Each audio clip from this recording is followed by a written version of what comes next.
Welcome to this episode of Connect, monthly conversations and resources for faith formation leaders in the Rio, Texas Conference of the United Methodist Church.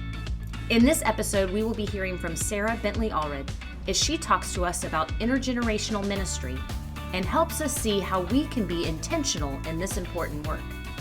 Sarah is a faith formation leader in the Episcopal Church and currently serves as a primary editor for Virginia Theological Seminary's Building Faith website, where you can find discipleship resources for all ages. I'm excited for you to get to hear from her today. Thank you so much for inviting me. A lot of my work with Building Faith is very administrative, and so I love when I have these opportunities to actually have a conversation with folks. So just really glad to be with y'all. So what we're gonna dip a toe into, I'll say, is intergenerational ministry as an effective approach for faith formation. So I lift this up as a brief worship experience that really would be something that could be done with a multi-generational group. Simple, the songs, you wouldn't actually have to be able to read in order to participate in any of those pieces of music. And it was very participatory. So anybody who could have, say, a third grade reading level could have read part of the Psalms. And also sort of the noticing is a great intergenerational tool.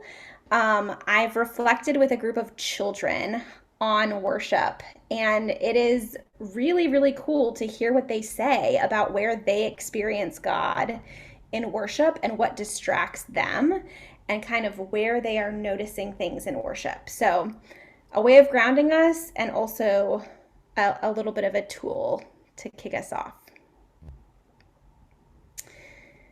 So I'm going to move into sort of the contentiest content piece that I want to share about intergenerational ministry. And I'm going to start with the research. And it was hard to know how to capture this in a short amount of time. So kind of over at the bottom left, you'll see a bunch of people's names. Tanya has these slides and is familiar with these folks. So if you want to dig in and follow up and read a whole book, that is there for you. But the bottom line, the best that I could kind of find a quote to encapsulate it, I found a quote from Chris Barnett that said, "An intentionally intergenerational environment is more likely to encourage and sustain lifelong discipleship for all ages."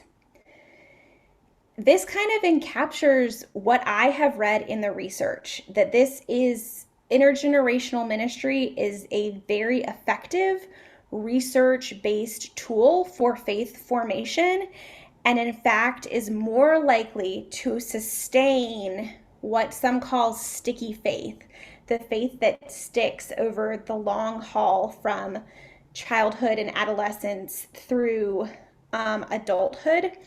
It's more likely to sustain that than some of the age-segregated ways that we have done ministry over the last, I don't want to put a number on it, many years. So there's a lot of great research that you can dig into, but the bottom line is intergenerational ministry is effective in terms of what the research tells us. So digging into some language, what is intergenerational? I found in my work that often we say intergenerational and we think that we're talking about the same thing, but we might actually need to be more precise and get a little bit more specific. So, big picture, intergenerational kind of means two or more generations. And those might be thought of in terms of the generations that are outlined, baby boomers versus millennials versus Gen X. We can also think of it as sort of like life stages, childhood versus emerging adult versus older adult. I tend to like when we're talking about something that is appropriate for every generation, the term all ages, because I think it comes more like it comes to be more precise for people. People understand, okay, this is something that is for literally the whole church, people of every single age. So I really have in recent years kind of leaned away from using the term intergenerational and into the term all ages. So instead of saying like, we're going to have an intergenerational potluck, I would say potluck for all ages, or worship for all ages, or a fall like play day. Play day is not the right word. Fall festival for all ages. But it isn't the only way to do intergenerational ministry, and I'll move towards that in a minute. Another word thing that I like to make sure to be clear about is I've started using the word household rather than family, because some people have a very specific idea of what family looks like in their head. And personally, as somebody without children, I would feel a little bit weird attending like a family event or a family worship service, because I would think family meant people with children like under 18 at home, and I wouldn't know if I was invited. So if it was the term like all households welcome or something like that, I would feel a little bit more included. Same thing with child friendly. It can be used to say like, oh, we're open to having children at this, but would it be off-putting to some people who are, for example, empty nesters or that? So just thinking about the language we use and how it's going to be interpreted by people. And this is a great thing to actually run by some of your people and get their impressions on like, what do these words mean to you? How do you interpret them? What's the best language for our context? But the key to intergenerationality really is being intentional, intentionality. So multi-generational could be like, we have a lot of churches with multiple generations in the pews on a Sunday morning. I wouldn't necessarily call that worship like intergenerational worship or worship for all ages, because there hasn't been necessarily a lot of intentionality about how that worship service is planned and prepared and how people are participating. It just happens that people from multiple generations landed there, but a lot of times it's prepared primarily for adults, not for all the generations that have shown up. And the same thing can be said for a potluck or another type of event. So the key being intentionality. So intentional intergenerationality, what does that look like? There are kind of 3 key pieces, we might say. There's a mutuality, so everybody can participate and everybody can benefit.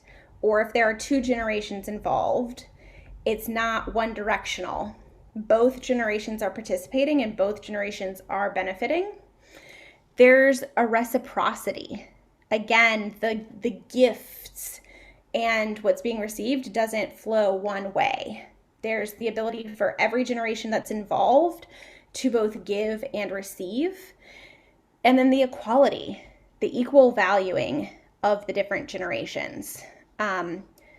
So I don't know if this arc speaks to you, but when I kind of think about intergenerationality, I think of sort of an arc of the lifespan, and I kind of put the life stages on there. And in a ministry context, think about how can I create intentional connections like between these different generations or life stages, however it works best for you to think about it. How can I help draw those lines of connection? And how can I fill in this arc in a ministry context with like as many lines going to as many different places as I can think of? So in intentional ways.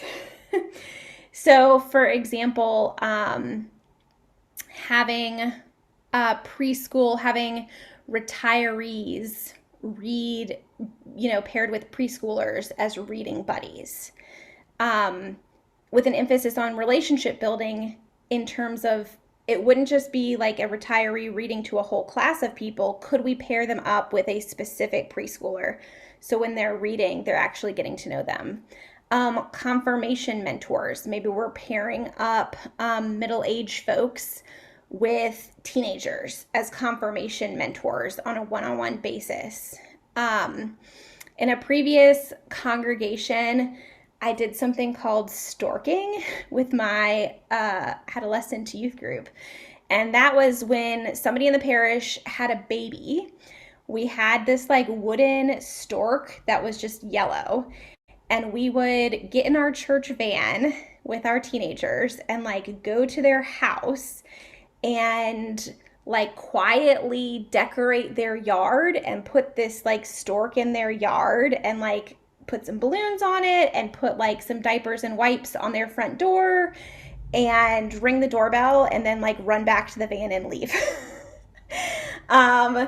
And part of that, we always talked about, like, if I had a directory with a picture, I would show them like the family's picture and make sure that they know, like, this is the family that just had a baby. And if you see them in church, well, you might not see them for a while, but if you see them in church, like, this is who we have been storking.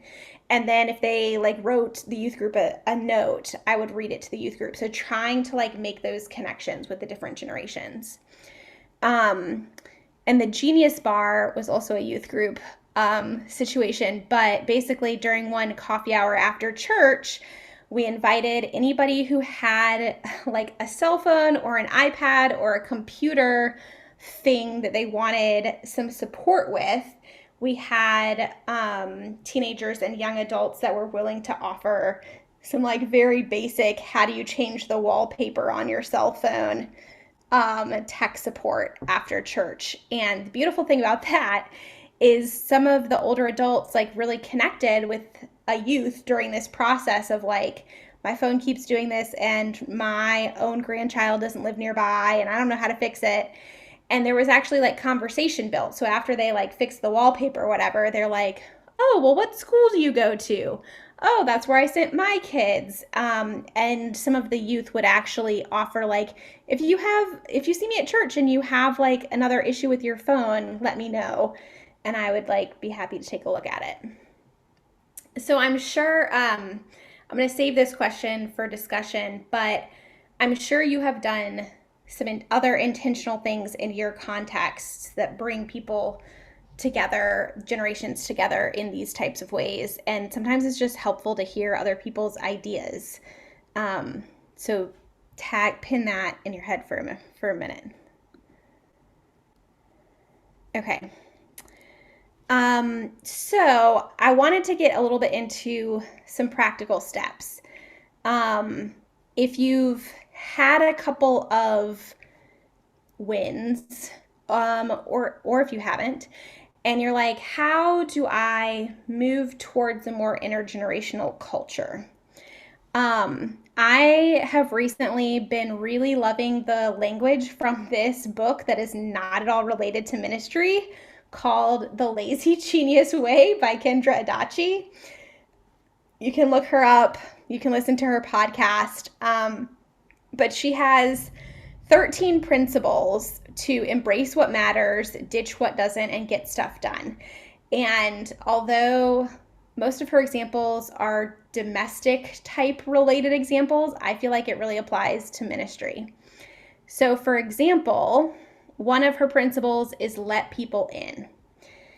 If you are in congregational ministry and wanting to move more towards an intergenerational culture, especially if you are not like the number one person in charge. So if you're like not the senior pastor person, you probably want to find a co-conspirator or even a whole like committee of co-conspirators to help you think about intergenerationality, learn about it, and then make some moves. Then the second principle that I think from Kendra that really applies is starting small.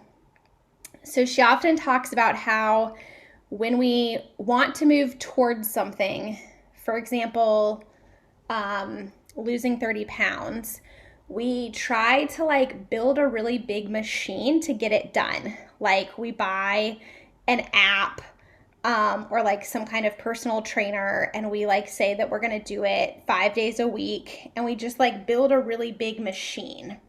She encourages people to start small. So when she wanted to start a yoga practice, she committed to doing one downward dog a day, and that was her starting point.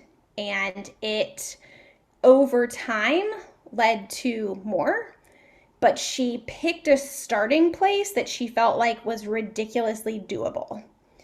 I think we can do the same in ministry. So if we want to move towards more intergenerational worship, could we think of one young person who would make an awesome lector and diversify the age of our lector team and then invite them to be on the rotation as a lector?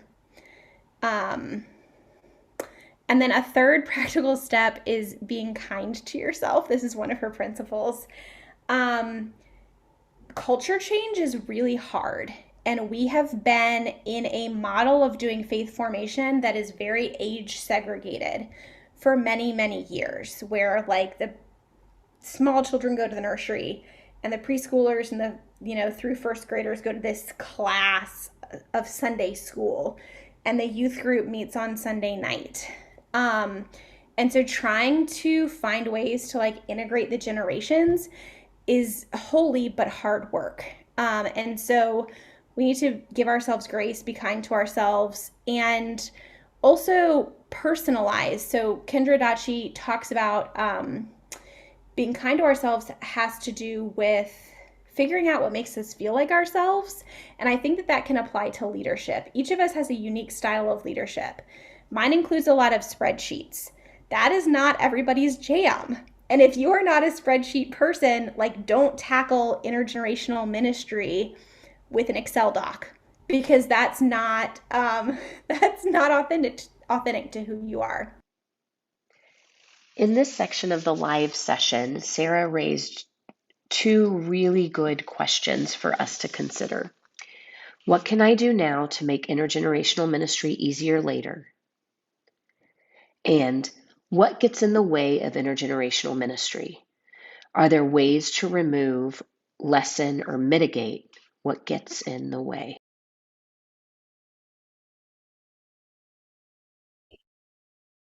Thank you, Tanya.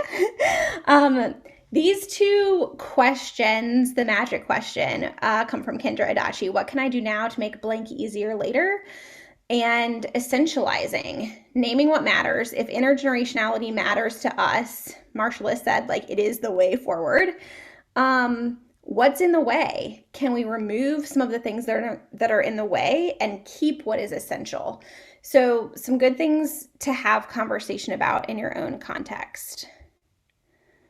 So there are so many good resources, and I decided to highlight one because I think it can be really, really overwhelming. And again, starting small is a really good place to start. So there is an article, Tanya has the link, by a colleague of mine. I'm pretty sure she works for Presbyterian Church. Yeah, First Presbyterian in Oklahoma. And she wrote this article, Stop, Collaborate, and Listen, Practical Steps to Increasing Intergenerationality. And she has like really worked a process in her own congregation that is intentional. It is slow. It is collaborative. And it has really borne some beautiful fruit. And she created a really awesome handout that is included in this article that I think would be really helpful for that educational purpose in congregations. And part of how she used that handout is after she had her group of co-collaborators learning for a while. And then they set up meetings. This was a larger church. They set up meetings with every committee in the church to take 20 minutes of their committee meeting and to talk about what is intergenerational ministry and to like educate every single committee in the church and help them think through what else those committees could be doing. So I love this because it's trying to spread out the work of intergenerationality to the entire body of Christ, not just keeping it centralized in the staff person or people. I think that might be my last slide. So I just wanted to make sure that we pass that on to you. I want to thank Sarah and all who joined this live conversation. I am so grateful for the wisdom and the resources shared that we can use to help us in our work in intergenerational ministry. You can find Sarah at sarahbentleyallred.com. You can find all resources for this episode and view past and upcoming conversations at riotexas.org/IG Connect. We hope as you listened, you were encouraged and inspired as you consider how to lead intergenerational ministries in your context. Thanks for listening. We hope to see you at our next Connect.